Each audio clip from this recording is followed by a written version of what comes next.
Syafaat baginda Nabi untuk umatnya. Nanti ada syafaat anak kepada ibundanya. Syafaatnya persahabatan. Syafaatnya Al-Quran. Syafaatnya ada. Jadi nanti ternyata amal baik kita ini yang akan memberikan berkah. Katanya kalau kita bangun masjid, sebanyak orang sholat di masjid, kita mendapatkan pahala. Sudah deh, saya bangun masjid yang banyak, tapi saya nggak sholat, kan dapat pahala. Ya ini, dapat pertolongan nanti. Ya nggak dapat dong.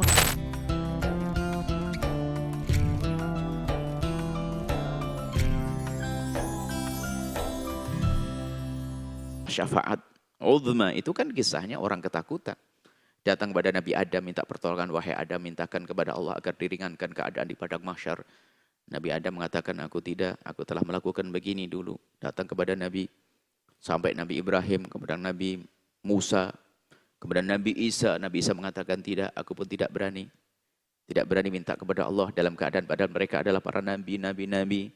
Sampailah kepada baginda Nabi Muhammad SAW. Di saat berbondong-bondong manusia datang kepada baginda Nabi agar disambungkan kepada Allah, minta pertolongan kepada Allah, namanya Iyali, syafaat ada padaku, pertolongan. Nabi melakukan sujud. Setelah Nabi sujud diseru oleh Allah, irfa' ra'sak, angkat kepalamu wahai Muhammad, isfa' tu syafa', mintalah pertolongan, minta apa saja kau akan diberi. Maka seketika itu baginda Nabi memohon agar diredakan keadaan padang mahsyar. Lalu Allah meredakan keadaan padang mahsyar sehingga semua setelah itu tertuju kepada Nabi Muhammad SAW. Jadi syafaat uzma itu dirasakan oleh orang kafir sekalipun. Cuman ternyata tambah ngenes. Setelah itu tambah ngenes. Iya, aduh, kenapa aku dulu nggak ikut? Nah itu ngenesnya. Ahli iman, alhamdulillah aku pengikut Nabi Muhammad. Yang tidak pengikut Nabi Muhammad, dia merasakan sesaat. Makanya kalau minta bukan syafaat uzma. Yang kita rindu adalah syafaat khosoh. Syafaat khusus, kita berdosa diampuni oleh Allah karena Nabi Muhammad. Kita banyak kesalahan, lalu kan dihukum, diampuni karena Nabi Muhammad. Syafaat khusus, kalau uzma akan dirasakan. Itulah keadaan nanti, sehingga semua di padang mahsyar setelah tertuju, setelah diberi pertolongan, dia tertuju kepada baginda Nabi, sehingga yang ada pada mereka, ahli iman semakin bersyukur, dan orang yang tidak beriman tambah tersungkur. Nyeselnya luar biasa. Kenapa aku dulu tidak percaya? Kenapa aku membangkang? Maka jadilah Anda orang yang bersyukur. Sekarang kita alhamdulillah dibimbing oleh Allah, diberi hidayah, percaya Nabi Muhammad sebagai Nabi kita. Kita mengikutinya. Ayo kita kuatkan keimanan, kecintaan kepada Nabi SAW. Sehingga di saat di padang mahsyar nanti kita tidak merasakan kerepotan. Wa khasya'atil aswatu lirrahmani. Semuanya tunduk, patuh, khusyuk kepada Allah, Rahman Allah. Fala tasma' illa hamsa. Jadi kita tidak mendengar kecuali kalau ada ngomong berbisik. Kalau ngomong berbisik, hamsa itu hamas bisikan. Bahkan ini adalah sebagian ahli tafsir menjelaskan liris sekali, hampir tidak terdengar. Karena suaranya hampir tidak terdengar, yang terdengar hanya langkah kaki saja.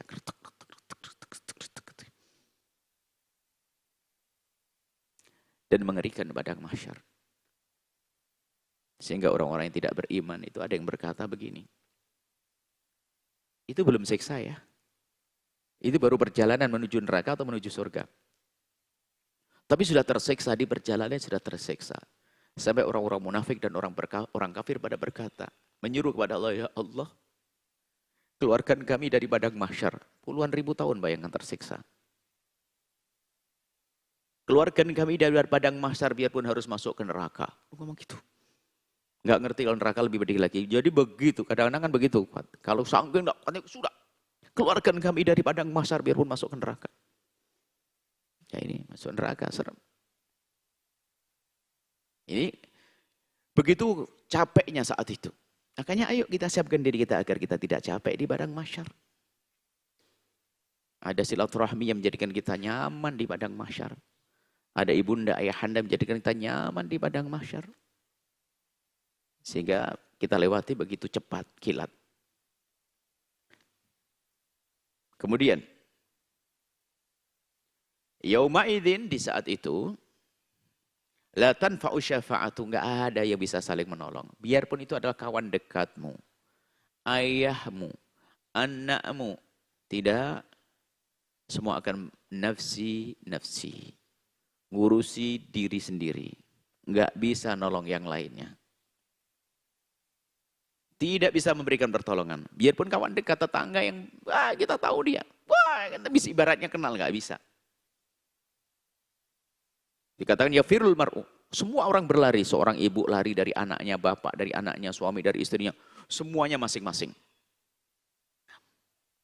Bahkan yang terjadi al-khilla, biarpun kawan dekat di antara mereka, yawma idzin ba'duhum li ba'din adu. Saling menyalahkan musuh gara-gara kamu, saya begini gara-gara kau, ini gara-gara kau wahai istriku, gara-gara kau wahai suamiku, gara-gara kau wahai ibuku, gara-gara kau wahai anakku. Kecuali orang yang bertakwa. Bertemu ternyata saling memberikan pertolongan. Makanya ini ada kalimat illa man adzina lahur rahman, kecuali beberapa orang yang diizinkan untuk memberikan pertolongan, namanya syafaat. Syafaat baginda Nabi untuk umatnya. Nanti ada syafaat anak kepada ibundanya. Syafaatnya persahabatan. Syafaatnya Al-Quran. Syafaatnya ada.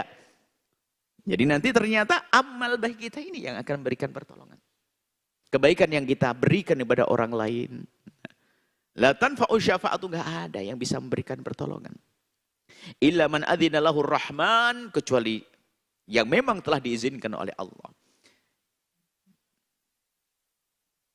Ayat kursi gimana? Allahu la ilaha wal hayyul qayyum la ta'khudhu sinatun wa la nawm.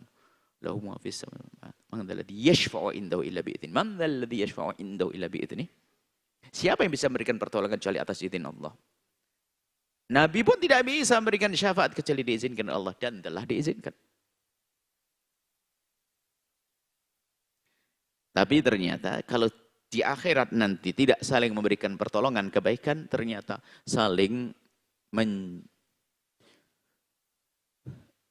menyalahkan. Saling menyalahkan.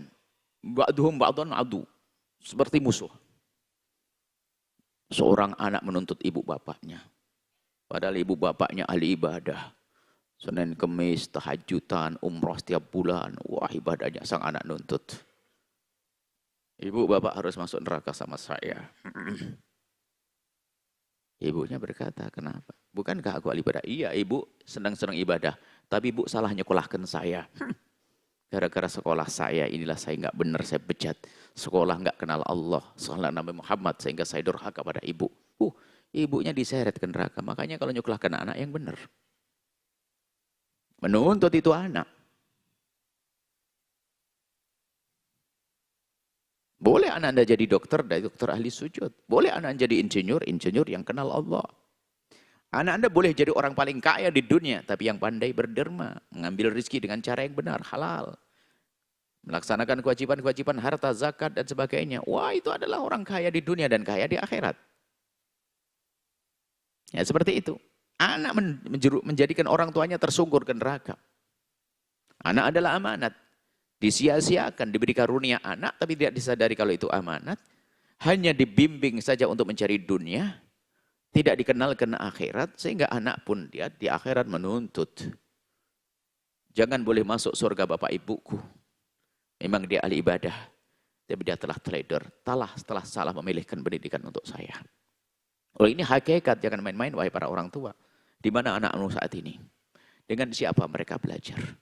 Kenal Allah atau tidak? Ini adalah untuk kita menyiapkan nanti, jangan sampai anak memberatkan kita di akhirat.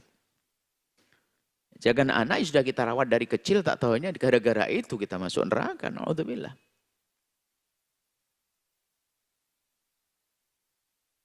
Selagi nyawa masih ada di kandung badan Anda, tidak ada kata terlambat.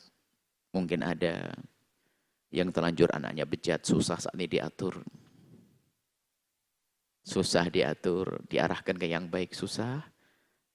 Maka Anda saat ini pun boleh menampakkan penyesalan Anda di hadapan Allah. Katakan, ya Allah, aku telah salah menyekolahkan anakku. Sehingga sekarang sudah enggak karu-karuan, bejat, anakku bejat. Maka tanda tobatku kepadamu, ya Allah, sekarang aku akan ngurusi anaknya orang agar kenal Allah. Semoga dengan itu semua anakku jadi benar, ya Allah. Lah ini tanda penyesalan adalah Anda urusi anaknya hamba-hamba Allah. Penyesalan gak hanya mengatakan nyesel aku, nyeselnya orang egois. Yang selamat biar anaknya saja. Itu tolong anaknya hamba Allah. Mungkin Anda kaya raya. Lalu anak bejat. Anak nggak benar. Anda masih bisa menyelamatkan anak Anda, menyelamatkan diri Anda, menyesallah Anda. Dan tanda penyesalannya adalah Anda semangat menolong anak-anak hamba Allah. Untuk Anda hantarkan kenal Allah. Maka janji Allah melalui lisan baginda Nabi Allahu fi aunil abdi ma kana al-abdu fi auni akhihi. Allah akan senantiasa menolong seorang hamba kalau hamba itu senang nolong yang lainnya. Karena Anda yang mungkin anak Anda telah jauh dari Allah, tapi ternyata Anda rindu menolong anaknya hamba Allah. Tunggu. Allah akan nolong anak Anda. Tidak ada kata terlambat selagi Anda masih punya keinsyafan, kesadaran. Sungguh Allah Maha Kasih. Termasuk Anda yang tidak punya anak. Ya, kita ngomong tadi anak itu. Anda tidak perlu menyesal. Tidak perlu sedih dengan tidak punya anak. Jadi kan ini anak-anak hamba Allah yang berjuta, beribu, ratus ribu, berjutaan ini. Anda ambil di antara mereka untuk jadikan anak-anak Anda di akhirat. Memang tidak keluar dari rahim Anda. Tapi dia telah menjadikan Anda selamat di akhirat. Nah ini termasuk yang kami serukan buat program-program kebersamaan. Di dalam mendidik anak-anak yang kami serukan membuat sekolah, madrasah, pesantren dan sebagainya. Itu adalah untuk kita agar punya hujah di hadapan Allah bahwa aku telah mendidik anakku ya Allah. Telah mendidik anak hamba-hambamu. Jangan hukum kami ya Allah. Jangan sampai Anda tidak punya kiprah di dalam perjuangan seperti ini. Pesantren, madrasah dan seterusnya. Untuk mendidik anak-anak hamba Allah. Wa radiyallahu qawla. Dan Allah restui untuk orang tersebut. Jadi kalau tidak diridhoi oleh Allah nggak akan sampai. Ada orang yang diizinkan untuk memberikan pertolongan dan Allah merelakan, maka terjadilah pertolongan itu sendiri.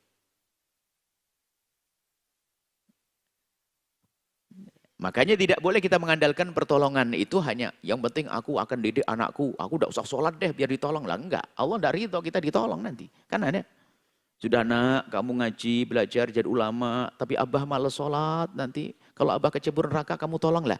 Ini bukan yang termasuk yang Allah ridhoi untuk diberi pertolongan. Dia sendiri nggak mau berusaha. Jadi biarpun Nabi itu adalah diberi oleh Allah kesempatan untuk memberikan pertolongan kepada umat-umatnya, ya umatnya yang mana? Umatnya nggak kenal Nabi kok. Anak memberikan pertolongan kepada ayah, ayahnya peduli. Ayahnya tidak pernah ada upaya untuk mendidik anaknya. Jadi kalau kita ikut mendidik anak-anak kita, kita bersemangat mendidik anak kita. Kalau kita kepleset, akan ditolong oleh anak kita, karena ada sambung. Tapi yang menjerumuskan biar bentuk anak, ya termasuk kita tidak, orang tua yang tidak diridhoi mendapatkan pertolongan. Tidak diridhoi mendapatkan syafaat. Jadi ada yang memberi, yang meminta pertolongan adalah seorang manusia pilihan, baginda Nabi, orang mati syahid, anak soleh, dan seterusnya. Ini adalah yang diberi oleh Allah kesempatan untuk meminta pertolongan, dan nanti Allah akan beri pertolongan. Tapi untuk siapa? Lah ini, untuk yang Allah ridhoi. Lah ini, Anda harus kalau Anda ingin mendapatkan syafaat Nabi, syafaat anak, syafaat keluarga, maka Anda harus menyiapkan diri Anda untuk menjadi orang yang layak dong diridhoi oleh Allah. Jangan sampai ya kita sendiri nggak mau berusaha, hanya mengandalkan. Sudah, ini betul-betul hebat nih pengajian hari ini. Katanya kalau kita bangun masjid, sebanyak orang sholat di masjid, kita mendapatkan pahala. Sudah deh, saya bangun masjid yang banyak, tapi saya nggak sholat, kan dapat pahala. Ya ini dapat pertolongan nanti. Ya nggak dapat dong dia, nggak. Di samping kita juga mencari sebab ditolong, di samping kita menjadi sebab orang-orang mencari sebab, menghadirkan sebab-sebab penolong untuk kita, menghadirkan anak-anak soleh, dan seterusnya, kita sendiri menyiapkan untuk menjadi orang yang layak untuk ditolong. Mungkin ada seperti doa ibu itu untuk anaknya itu seperti doa Nabi. Artinya akan sangat dikabul doanya seorang ibu. Tapi dengan catatan dong, anaknya mau didoain. Loh, anaknya kurang ajar sama bapak ibunya, nggak pernah benar loh. Biarpun ibunya nangis dengan derai air mata, bergantungan di satir Ka'bah sana, ibaratnya di depan Ka'bah sana. Ya nggak nyambung karena anaknya sendiri telah membuat penghalang. Hijab. Semua orang tua doanya baik. Tapi kalau anak sendiri tidak menghendaki, ya nggak nyampe nanti. Maka dari itu jangan kita bikin masalah dengan orang tua kita. Orang tua kita selalu doakan kebaikan, tapi kita durhaka. Kita nggak baik sama orang tua, ya nggak dapet dong kita. Maka ayo kita menjadi siap, menyiapkan diri kita untuk menyiapkan orang-orang yang bisa menjadi sebab keselamatan kita, yang memberikan pertolongan pada kita. Tentu di sini adalah Nabi, sambunglah dengan Nabi. Siapa lagi? Anak-anak yang soleh dan seterusnya. Tapi diri kita pun harus kita siapkan dengan keimanan. Agar kita menjadi orang yang layak, diridhoi oleh Allah, diizinkan atau diridhoi oleh Allah untuk mendapatkan pertolongan atau syafaat tersebut.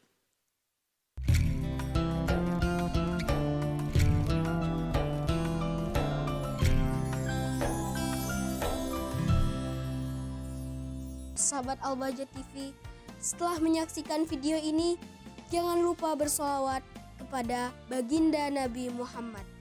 Shollu ala Nabi Muhammad. Allahumma sholli alaihi wa ala alihi wa sahbihi.